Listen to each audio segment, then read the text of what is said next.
نہیں، نبی کی سنت جب آتی ہے اسی میں فیشن نہیں، یاد رکھیں، اسی میں ماڈل ہے۔ مسواک ہر مسلمان ہر نماز سے پہلے، ہر وضو سے پہلے کرنا یہ سنت ہے۔ اسی طرح ہم لوگ ایک اور جو سنت جو ہم سے چھوٹی ہوئی ہے، معلوم ہے کہ کھانے سے پہلے بسم اللہ پڑھنا چاہیے، وَقُلْ بِسْمِ اللَّهُ بِيَمِينٍ، یعنی کہ بسم اللہ بولیں گے اور کھائیں گے، یہ ہم کو معلوم ہے، بسم اللہ بول کے کھانا کھائیں گے، پانی پیئیں گے، یہ سنت ہے بالکل۔ لیکن اگر آپ ہمارے نبی کی زندگی کو آپ دیکھیں گے، امام بخاری کی کتاب ہے کتاب الرقاق، اس میں انہوں نے ذکر کیا کہ ایک مرتبہ آپ صلی اللہ علیہ وسلم کو پانی دیا گیا، ایک پیالہ میں پانی دیا گیا، آپ صلی اللہ علیہ وسلم سب سے پہلے فحمد اللہ فسمى، سب سے پہلے آپ صلی اللہ علیہ وسلم نے فرمایا کہ الحمدللہ، پھر کہتے ہیں کہ بسم اللہ، پھر وہ پانی پیتے ہیں، یہ سنت ہے۔ شیخ ابن عثیمین رحمہ اللہ نے اس حدیث کی شرح کرتے ہوئے کہا یہ بھی ایک سنت ہے کہ آپ کیا کرو، کھانے سے پہلے الحمدللہ پڑھو، پھر بسم اللہ پڑھو، پھر کھاؤ یا پیو، یہ نبی کی سنت ہے۔ یہ ہم سے سنت ہم سے چھوٹی ہوئی، معمولی سا عمل ہے، بس یاد رکھنے کے لیے بھی آسان ہے۔ یاد رکھنے کے لیے آسان جو طریقہ ہے، آپ دیکھیں گے اہل علم کی کتابوں میں کوئی بھی حدیث کو یاد رکھنے کے لیے اگر آپ اس پر ایک بار عمل کریں گے، اس حدیث پر ایک بار عمل کریں گے، آپ کو دل و دماغ میں وہ حدیث بیٹھ جائے گی۔ یہ دیکھیے یہ سنت بھی جو ہے نا ہم سے چھوٹی ہوئی ہے۔ اسی طرح ایک اور جو چیز ہے وہ یہ ہے کہ دودھ پینے کے متعلق، دودھ ہم لوگ پیتے ہیں، یعنی کہ جب بھی حدیث میں آتا ہے کہ اذا شربتم اللبن، جب آپ دودھ پیتے ہیں فمضمضوا، کلی کیا کرو، یہ نبی کی سنت ہے۔ دودھ پینے کے بعد کلی کرنا نبی کی سنت ہے، کیوں؟ فإن له دسم، اس میں جو ہے نا کچھ چکناہٹ ہوتا ہے، آپ کے دانت کو خراب کر سکتا ہے، جبکہ نبی کی سنت یہ ہے دودھ پینے کے بعد ایک مسلمان کلی کرنا چاہیے۔ یہ حدیث ابن ماجہ حدیث نمبر 499، یہ سنت ہم سے چھوٹی ہوئی۔ آپ ہوٹل میں دودھ پیتی اسی طرح کلی کر لیجئے، ثواب بھی ملے گا، آپ کا دانت بھی اچھا رہے گا، یعنی کہ یہ جو نبی کی جو سنت جو ہے نا ہم سے چھوٹی ہوئی ہے۔ اسی طرح کھانے کے متعلق ایک اور جو سنت ہے جو ہم سے چھوٹی ہوئی ہے وہ ہے بیہقی کی روایت ہے، وہ یہ ہے کہ جب ہمارے سامنے کھانا ہوتا ہے، بریانی ہو کچھ بھی ہو، وہ گرم گرم ہوتا ہے، بھاپ نکلتے رہتا ہے، بھاپ نکلتے وقت وہ کھانا کو نہیں کھانا چاہیے۔ آپ صلی اللہ علیہ وسلم نے فرمایا کہ لا یؤکل حتی یذهب بخار، یہ جو دھواں جو نکلتا ہے کھانا کا، وہ نکل جانے کے بعد کھانا، یہی سنت ہے۔ کیوں؟ کیونکہ فاطمہ رضی اللہ عنہا کہتی ہے کہ انہ اعظم للبرکہ، سب سے زیادہ برکت اس کھانے میں ہوتی ہے جس میں جو ہے نا کھانے جو تھوڑا ٹھنڈا ہو چکا، زیادہ گرم نہیں، جس میں بھاپ نکلتا ہو، ایسے کھانا نہیں کھانا چاہیے۔ اگر اب کھانا آپ کے سامنے ہے، بھاپ نکل جانے کے بعد کھانا چاہیے۔ اسی وجہ سے فاطمہ رضی اللہ عنہا جب ان کے گھر میں کوئی مہمان آتے، وہ کھانا لے کر آتے، اگر بھاپ نکلتا تو اس کے اوپر برتن بند کر دیتے، وہ بھاپ ختم ہونے کے بعد، تھوڑا بھاپ ختم ہونے کے بعد وہ برتن نکال کر جو ہے نا پھر بسم اللہ الحمدللہ کر کے کھایا کرتے تھے۔ یہ بھی ایک سنت ہے، ہم اس سنت پر بھی ہم عمل کریں گے، نبی کی ہر سنت پر عمل کیجیے۔ کیوں؟ کیونکہ نبی کی سنت پر عمل کریں گے آپ کو ہجرت کے برابر اللہ تعالیٰ آپ کو ثواب دے گا۔ اسی طرح جیسا کہ بارش کا موسم ہے، کبھی بارش ہوتا ہے ہماری زندگی میں، ہم جو ہے نا بارش ہوتا ہے، ہم لوگ سمجھتے ہیں کہ بارش میں بھیگنا انسان کو بیمار کر دیتا ہے، ہاں، جبکہ آپ دیکھیں گے بخاری کی روایت ہے بارش میں بھیگنا بھی سنت ہے، یہ بارش میں بھیگنا بھی سنت ہے۔ آپ صلی اللہ علیہ وسلم ایک مرتبہ بارش ہو رہی تھی، آپ صلی اللہ علیہ وسلم اپنے جسم سے کپڑا اٹھاتے ہیں اور اپنے بارش کا پانی اپنے جسم پہ لیتے ہیں، بارش کا پانی اپنے سینے پہ لیتے ہیں، پھر آپ صلی اللہ علیہ وسلم نے فرمایا کہ انہو حدیث عہد بربی، یہ بارش کا پانی ابھی ابھی تازہ اللہ کے جانب سے آیا ہوا ہے، اس وجہ سے یہ پانی کو اپنے جسم میں لینا اپنے جسم میں بھی صحت کا ذریعہ ہے، برکت کا ذریعہ ہے۔ یہ نبی کی سنت ہے، یاد رکھیں، یعنی کہ اس سنت پر عمل کرے۔ بارش آتا ہے، تھوڑا شروع کا جو بارش ہوتا ہے، بڑی جو جھڑی پڑتی ہے، ہمیں حدیث میں ہمارے دماغ میں یہ حدیث ہو بارش میں بھیگنا بھی سنت ہے، پھر جا کر اب تھوڑا بھیگتے ہی آپ کو سنت کا ثواب بھی ملے گا۔ بلکہ اگر آپ دیکھیں گے کئی سائنٹسٹ نے بارش کے کئی فائدے ذکر کرتے ہیں، اسے آنکھوں کی بیماری دور ہوتی ہے، چمڑے کی بیماری دور ہوتی ہے، کئی بارش کے پانی میں کئی چیزوں کا علاج ہے۔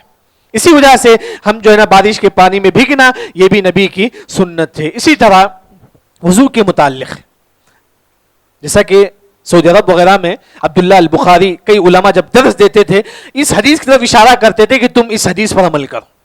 وہ حدیث آج ہم چھوڑ چکے ہیں، بس چلیے، وہ حدیث آج ہمارے پاس نہیں کے برابر ہے۔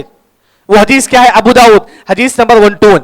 سب سے بڑی بات یاد رکھیں، ہم وضو کس طرح کرتے ہیں؟ سب سے پہلے بسم اللہ کر کے ہاتھ دھوتے ہیں، پھر ناک کلی کرتے ہیں اور ناک پہ پانی ڈالتے ہیں، اس کے بعد فیس دھوتے ہیں، اس کے بعد ہاتھ دھوتے ہیں۔ یہ معلوم ہے، یہ ہمارا طریقہ ہے یہ۔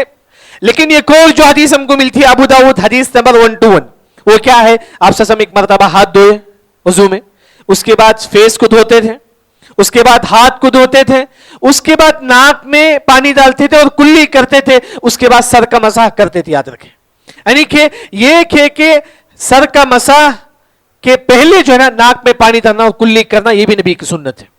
یعنی کہ ایک سنت یہ بھی ہے، سب سے پہلے ہاتھ دھویں گے، پھر چہرے کو دھویں گے، پھر سب سے پہلے ہاتھ دھویں گے، پھر چہرہ کا دھویں گے، پھر جو ہے نا ہاتھ دھویں گے کوہنی تک، اس کے بعد جو ہے نا ناک میں پانی ڈالیں گے اور کلی کریں گے، اس کے بعد سر کا مسح کریں گے. یہ سنت ہم سے چھوٹی ہوئی ہے. اسی وجہ سے خاص طور پر حدیث ابو داؤد کی مشہور حدیث ہے، حدیث نمبر 121، عبداللہ البخاری درس دیتے وقت کہا کرتے تھے لوگ اس پر بھی عمل کیا کرو. ہم تو معلوم ہے کہ ایک وضو کرنے کا ایک طریقہ، ایک اور طریقہ جو یہ بھی ہے. اسی طرح ایک اور جو سنت جو ہم سے چھوٹی ہو، جبکہ آسان عمل ہے، وہ بڑا آسان عمل ہے، وہ کیا ہے؟ بخاری کی حدیث ہے. آپ صلی اللہ علیہ وسلم نے فرمایا کہ اذا صعدنا کبرنا، جب ہم چڑھتے تھے تو اللہ اکبر بولتے تھے. سیڑھی میں ہم لوگ چڑھیں گے، بولیں گے کہ اللہ اکبر. آپ جو گاڑی میں آپ جاتے ہیں، کوئی ٹیک میں چڑھتے ہیں، بولو کہ اللہ اکبر. یہ نبی کی سنت ہے، یہ نبی کی سنت. آپ کار میں جاتی ہیں، کہیں اوپر چڑھتی، بولو کہ اللہ اکبر، نبی کی سنت ہے. وَإِذَا نَزَلْنَا سَبَّحْنَا، جب ہم سیڑھی سے اترتے بولتے کہ سبحان اللہ سبحان اللہ، یہ بھی نبی کی سنت ہے.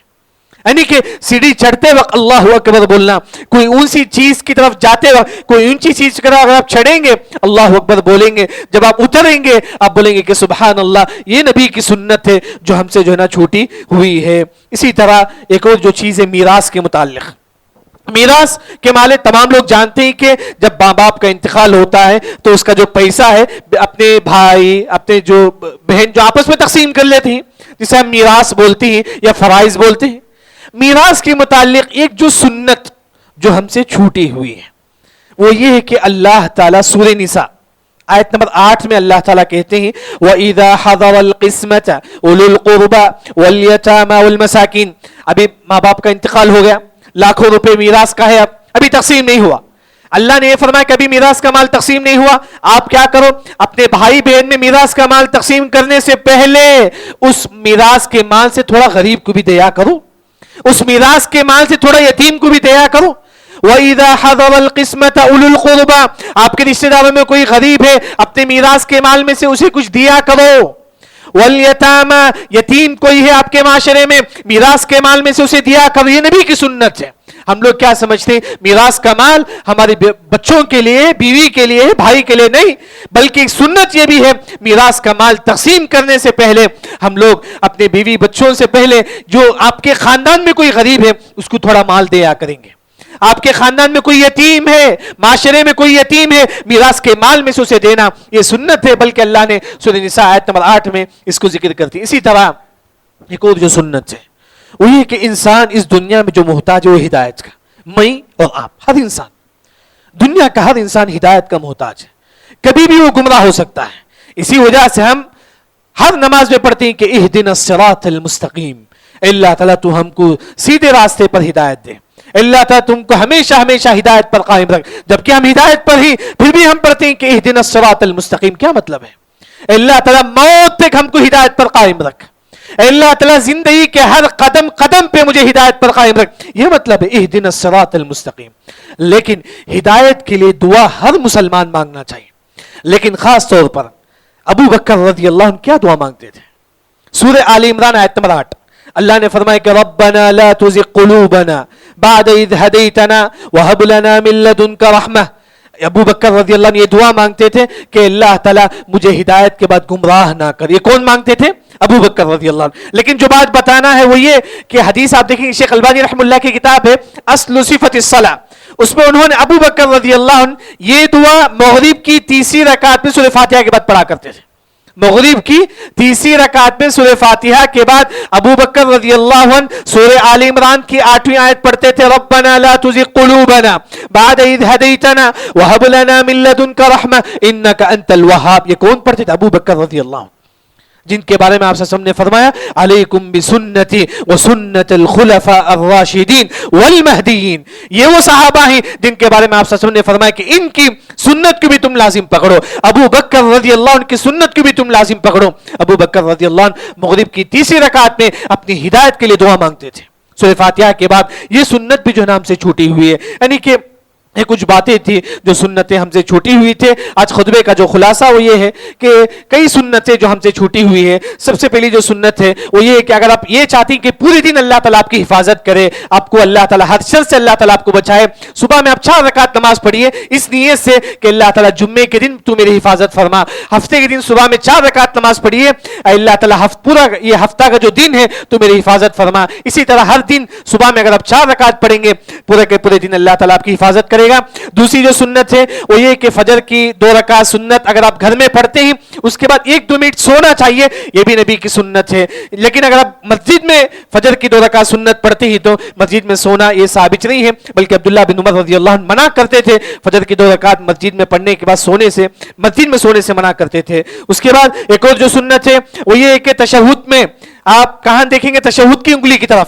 نماز میں شروع سے لے کر آخر تک کہاں دیکھیں گے؟ سجدے کی طرف, لیکن تشہد میں تشہد کی انگلی کی طرف. اسی طرح سونے سے پہلے سورہ کافرون کی تلاوت کرنا یہ نبی کی سنت ہے, بلکہ اگر آپ پڑھتے ہی گویا کہ آپ شرک کو نیگلیکٹ کر کے آپ سوتے ہیں, اسی حالت میں اگر ہماری موت ہو جائے تو یہ توحید پر ہوگی. اور اسی طرح ایک اور جو سنت ہے وہ یہ کہ سورہ کہف کی شروع کی 10 آیتیں ہر مسلمان یاد کرنا چاہیے. کیوں؟ کیونکہ اس سے دجال کی فتنے سے انسان بچ جائے گا. اسی طرح مسواک کرنا, بلکہ اس کے متعلق 170 احادیثیں آ کر ہیں, ہم جتنا ہو سکے مسواک کرے. کیوں؟ کیونکہ حدیث میں آتا ہے کہ جو مسلمان مسواک کرتا ہے اللہ ایسے بندوں سے خوش ہوتے ہیں. اسی طرح ایک اور جو سنت ہے ہم کھانے سے پہلے بسم اللہ پڑھتے ہیں, لیکن آپ صلی اللہ علیہ وسلم جو ہے نا سب سے پہلے الحمدللہ پڑھتے تھے, پھر بسم اللہ پڑھتے تھے, پھر آپ صلی اللہ علیہ وسلم کھانا کھایا کرتے تھے. اسی طرح جب بھی ہم دودھ پیتے ہیں دودھ پینے کے بعد کلی کرنا یہ بھی نبی کی سنت ہے. اسی طرح جب ہمارے سامنے کھانا آتا ہے وہ کھانے سے جو دھواں نکلتا ہے جب تک دھواں نکلتا ہے اس وقت تک ہم نہیں کھانا چاہیے. دھواں ختم ہونے کے بعد اس کے بعد مسلمان وہ کھانا کھائے. کیوں؟ کیونکہ اس کھانے میں برکت ہے. اسی طرح جب بارش ہوتی ہے بارش میں بھیگنا بھی یہ نبی کی سنت ہے. اسی طرح وضو کے متعلق ایک سنت یہ بھی ہے, سب سے پہلے ہم ہاتھ دھوئیں گے, پھر چہرہ دھوئیں گے, پھر ہاتھ کو کوہنی تک دھوئیں گے, پھر ناک میں پانی ڈالیں گے, پھر کلی کریں گے, پھر صدقہ مسح کریں گے. یہ حدیث ابو داؤد حدیث نمبر 121. اسی طرح جب بھی ہم لوگ چڑھتے ہیں سیڑھی میں کہیں بھی تو سبحان اللہ اکبر پڑھیں گے, جب ہم اترتے ہیں ہم پڑھیں گے سبحان اللہ. اسی طرح مغرب کی 3ری رکعت میں ربنا سورہ آل عمران کی 8ویں آیت ربنا لا تزغ قلوبنا یہ بھی ابو بکر رضی اللہ عنہ کی سنت ہے, پڑھا کرتے تھے. اسی طرح میراث کے متعلق جو ہے نا وہ یہ سنت یہ بھی ہے, میراث کا مال تقسیم کرنے سے پہلے سب سے پہلے ہم دیکھیں کہ ہمارے معاشرے میں کوئی غریب ہے, کوئی مسکین ہے, کوئی یتیم ہے, اسے کچھ اپنا مال دیا کریں. اللہ رب العزت سے دعا ہے اللہ تعالی ہم تمام کو صحیح دین سمجھ کر عمل کرنے کی توفیق عطا فرما. جیسا کہ ہمارے پاس مشہور داعی مبلغ جاوید عثمان ربانی رحمہ اللہ ہمارے پاس نہیں رہے, دعا کرے کہ اللہ تعالیٰ ان کی قبر کو جنت کی کھڑکی اللہ تعالیٰ ان کے قبر میں کھول دے, ان کو اللہ تعالیٰ عذاب قبر سے بچا دے, اللہ تعالیٰ ان کے گناہوں کو درگزر کرے. دعا ہے رب العالمین سے اللہ تعالیٰ ہم تمام کو صحیح دین سمجھ کر عمل کرنے کی توفیق عطا فرما. بارک اللہ لنا ولکم فی القرآن المجید ورفعنی وإیاکم بما فیہ من الآیات والذکر الحکیم. اقول قولی هذا واستغفر اللہ الذی ولکم ولسائر المسلمین اجمعین.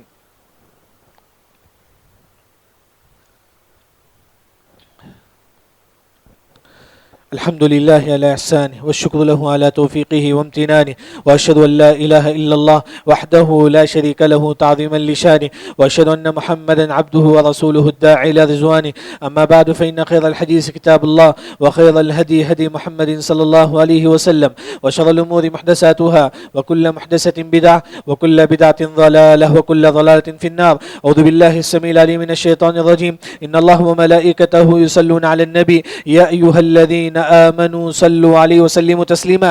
اللهم صل على محمد وعلى آل محمد كما صليت على إبراهيم وعلى آل إبراهيم إنك حميد مجيد. اللهم بارك على محمد وعلى آل محمد كما باركت على إبراهيم وعلى آل إبراهيم إنك حميد مجيد. اللهم إنا نسألك من كل خير خزائنه بيدك ونعوذ بك من كل شر خزائنه بيدك. اللهم إنا نسألك من كل خير عاجله وآجله ما علمنا منه وما لم نعلم. اللهم إنا نعوذ بك من كل شر عاجله وآجله ما علمنا منه وما لم نعلم. اللهم إنا نسألك رزقا طيبا وعملا متقبلا. اللهم إنا نعوذ بك من جهد البلاء وترك الشقاء وسوء القضاء وشماتة الأعداء. ربنا آتنا في الدنيا حسنة وفي الآخرة حسنة وقنا عذاب النار. إن الله يأمر بالعدل والإحسان وإيتاء ذي القربى وينهى عن الفحشاء والمنكر والبغي يعظكم لعلكم تذكرون. اذكروا الله يذكركم وادعوه يستجب لكم ولذكر الله أكبر والله يعلم ما تصنعون.